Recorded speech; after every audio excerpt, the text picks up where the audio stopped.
সংসদে শুনি, বাইরে শুনি, টক শোতে শুনি, সেটা হচ্ছে বিএনপি যদি ইলেকশনে না আসে তাহলে আমরা কি করব। 1996 সালে 15 ফেব্রুয়ারিও তো বিনা ভোটে 54 জন নির্বাচিত হয়েছিল, তখন যদি হইতে পারে তাহলে এইবার 154 জন কেন পারবে না? আপনারা কি এটা আলাপ আলোচনা করে ঠিক করছিলেন যে আপনারা এরকম একটা কথা বাইরে গেলে বলবেন? শুনেন, আমি আওয়ামী লীগের প্রেসিডিয়ামের মেম্বার ছিলাম, জি, মন্ত্রিসভার গুরুত্বপূর্ণ সদস্য বলে লোকের কাছে পরিচিত ছিলাম। তো গ্রাম্য গপ্পটা কি মনে আছে আপনাদের? কোনটা?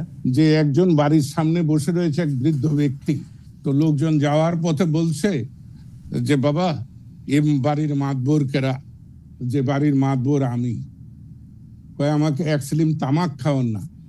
বাবা আমাকে বাড়ির ভিতরে যেতে দেয় না। আমি কিন্তু কোনোদিন আওয়ামী লীগের হাট করে লোক ছিলাম না। আমাকে প্রয়োজন, আমাকে উগরে ফেলা দেওয়া যায় না বলেই আপনি ছিলেন আমাকে হজম করে।